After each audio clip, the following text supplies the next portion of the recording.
if there's a problem with the banking system, then I can just see if the merchant wants to accept gold instead.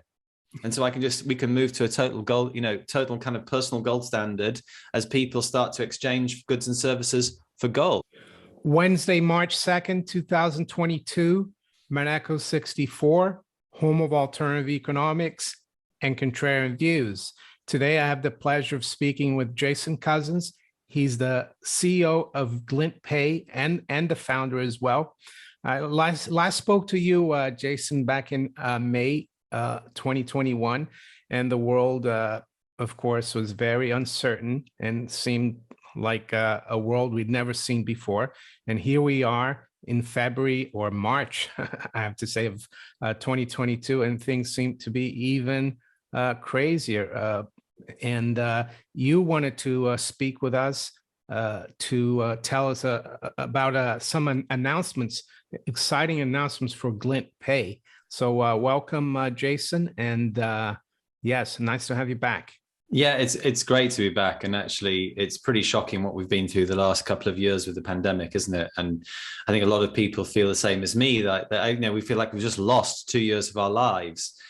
But yeah, I mean, we did think things were bad during the pandemic. Then, of course, the rising cost of living. I mean, it's getting out of control, isn't it?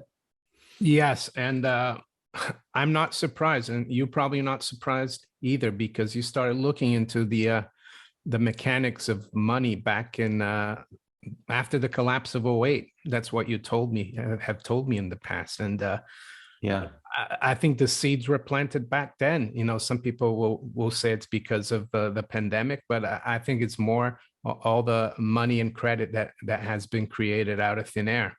Absolutely. I mean, that was the realization for me that, not only is a bank not a risk-free deposit of funds, you put your money in the bank, it ceases to be yours, but also money depreciates in ways outside of our control. I've spoken about that a lot. Of course, it depreciates because of the government printing money and inflation. Actually, I've come to learn, it used to be the word that described the actual inflation of the money supply. And yet kind of governments and central banks have kind of conveniently now started applying it to the cost of living increase. Well, the cost of living is the outcome of increasing the money supply. And of course, yes, I'm sure there are some inflationary pressures because of supply chain issues due to the pandemic. But I think you and I are both aligned with saying, well, if that's the case, we haven't even seen the effects maybe of some of the money printing that's going to come through. And of course, you're right. We're living in an even crazier world this last 2 weeks, and I wouldn't wish this on my children or my friends to be entering a world that effectively I think is a cold war. Now you can't put back in the box what's just happened, and I was just thinking yesterday actually that if you're 40 today, 40 years old, you would have been 7 when the Berlin Wall came down, when the last Cold War really came to an end. It was kind of symbolized by that wall coming down. You would only be 7. So most people working and running this country have no idea what it's like to be living in a world which has got a Cold War, and everything's going to be affected. We've got, if you want to fly to Japan, you can't fly directly. You're going to have to fly via Anchorage. You're going to have to wait there, get refueled to go to Japan because we can't fly over Russian airspace. Energy is going to go through the roof in terms of pricing. Again, doubling down on the problems we've already had with rising prices and the rising cost of living. You've now got, a huge percentage of the world's energy supplies, which have been exported out of Russia, suddenly gone. And so that's going to have an effect on inflation. I mean, Ukraine itself is a huge producer of lots of different things.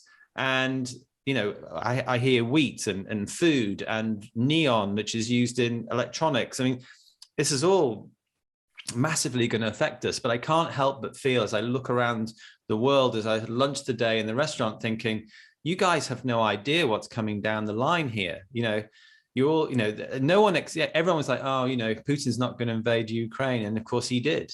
And the next thing is, it's not really, people are probably thinking that how it's not really going to affect me. Well, it does affect you.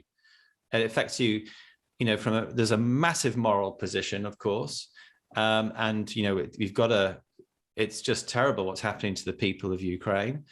That affects us emotionally. It affects our democracy. It affects what the world's going to look like over the next 50 or 60. It feels to me like we've just gone back 50 years after all the progress that had been made. So yeah, from one problem, global pandemic to this, I never thought I'd see either of those things in my lifetime. Yeah, and how would you explain to the viewers what the Glint app can do to help people financially through these troubled times, with the help of gold, of course, that is stored in your in one's name, allocated account outside the banking system in Switzerland? Well, yeah, you've kind of gone halfway there to describing it. I mean, it was in the last big crisis in 2008, as you've mentioned, and as we've talked about a lot, that that I realized there was a need for something different.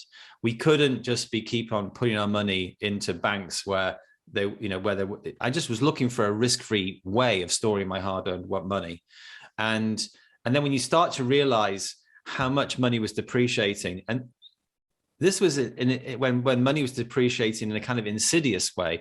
So no, it really wasn't on the lips of everyone's tongues. Inflation, wasn't something people were talking about every day. And yet, in my lifetime, the pound and the dollar had lost more than 80% of their purchasing power. And I kind of feel that we need to pause there and give some respect to that figure. 80% of money had lost 80% of its purchasing power since 1970, and of course that's before the huge amount of inflation we're experiencing now. So that was when I decided that we needed to do something about it. And that's when I learned about gold. Gold is, as we all know, and as all your viewers will know by now, it's considered by many the ultimate form of money. Yes, it does fluctuate up and down against, fiat currency. So it's not without risk, but it's considered by most as the most reliable form of money in the world, because it's stood the test of time. It's, as some people would call it, God's money. It's created when two neutron stars collide, and so its nature cannot be corrupted in any way.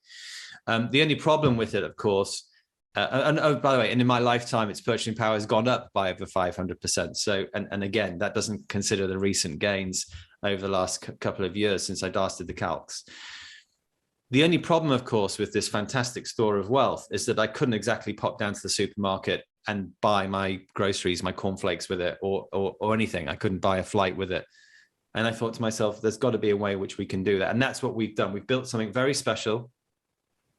Our cutting edge technology combined with real allocated gold, as you said, gold that you can buy on the Glint platform that is allocated to you. So it's not unallocated, it's allocated. And your viewers probably will be more educated than most about the difference between allocated and unallocated gold. This is allocated gold that you own, that's in a vault in Switzerland, probably one of the most gold friendly countries in the world.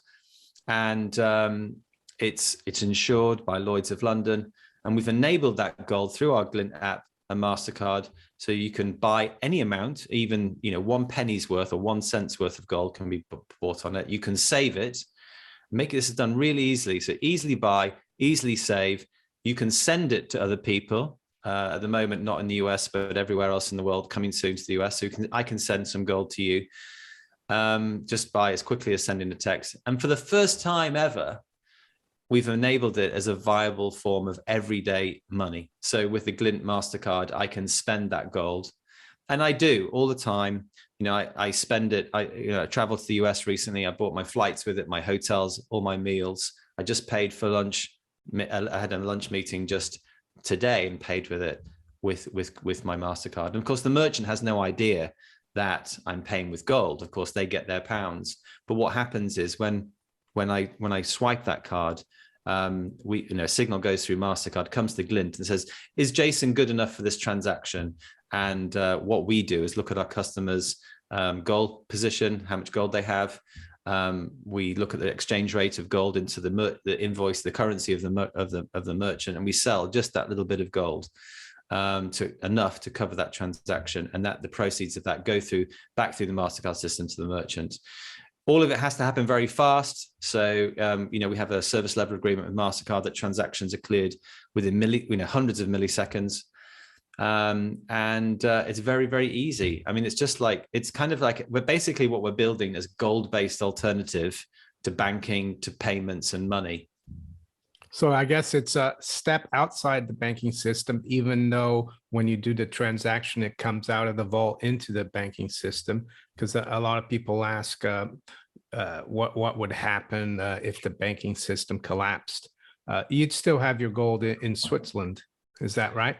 Absolutely. And you've got to remember, go back to why did I create this company? It was to give a protection, not just against the destructive effects of inflation, but also against systemic risk.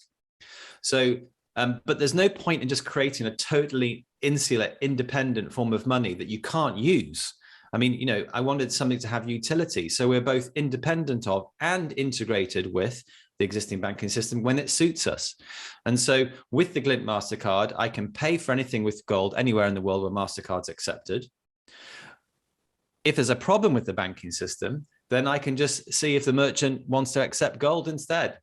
And so we can move to a total gold, total kind of personal gold standard as people start to exchange goods and services for gold. I mean, we already have clients who do that. Some of them pay their employees with gold, some transfer gold for presents, some do it, I'm sure, for paying for services amongst the growing community of Glint users. So as we scale the business, again, I think, we're experiencing a lot of rapid sustainable growth at the moment, and we'll get onto a second what this investment does for it. But what it does is help us deliver on our vision of a gold-based global payment system outside of the banking system.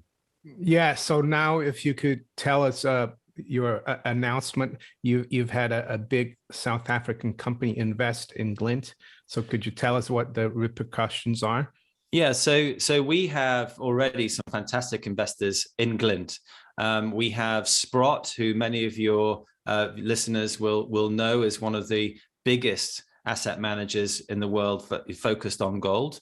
We have the Tokyo Commodity Exchange, which is one of the biggest regional exchanges in the world, as investors in Glint. We have a number of high net worth entrepreneurs and people in the finance sector and payment sector who've invested in the company.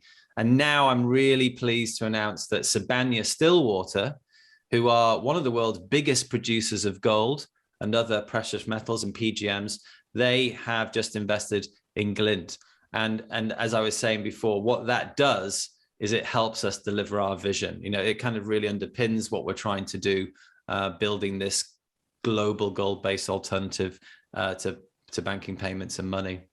So are they like a miner or a refiner of gold? I call them a producer because they are involved in mining. They are listed on the Johannesburg Stock Exchange. They're also listed on the New York Stock Exchange. They're a fantastic business. They have a strong focus on ESG and sustainable mining. They mine and they also process as well and recycle gold. And so they for instance have some fantastic technology around tailings and processing tailings to get gold out of that. So with their focus on ESG and their focus on efficient technology around processing ore and gold, what we're able to do is I suppose one of the benefits, apart from the funding they've given us, is this link between that sustainably mined gold and easy everyday money, which is based on gold. So yeah, it's an exciting time for us. We're both totally aligned with the vision for the company. So very excited to be working with them. Great. So before we finish, could you tell the viewers how, if they're not already a Glint client, how they can go about getting a Glint app and what they need to do if they're interested? Yeah, sure. I mean, if you're anybody at home who's worried about, in the UK, for instance, it's just been announced that house prices have risen 12.6% just in February alone. The UK inflation's running already at 5.5%. That's if you use CPI. We were just talking about it a second ago, weren't we, about the difference between CPI and RPI and the ways of measuring inflation, but we all feel it in our pockets. and we know it's higher than that. In the US, 7.8%. But if you use some of these other baskets to understand inflation, it really could be seen to be more like 14%. If you're sat there and you're worried about that inflation and how it affects your savings, if you're worried about the whole system, as we effectively go to war and potentially enter a Cold War with Russia, then I think you should be considering a Glint account. It's very easy to get one. All you have to do is take your mobile phone, go to your favorite app store, and maybe on Google or on your Apple store, and search for Glint or GlintPay and download the app. It only takes a few minutes to register. We do need your information, be able to identify who you are, and take our responsibilities seriously around KYC and anti-money laundering. So just 3 minutes to register, and you could be funding your account and buying gold literally a few minutes after that, protecting yourself from these inflationary and systemic risks, and also giving you the opportunity to be able to spend it too. Now, I think it's fantastic, obviously, that we can do that now. Money is something you should be able to both save and spend. And I don't consider gold as an investment. I just consider it now as money.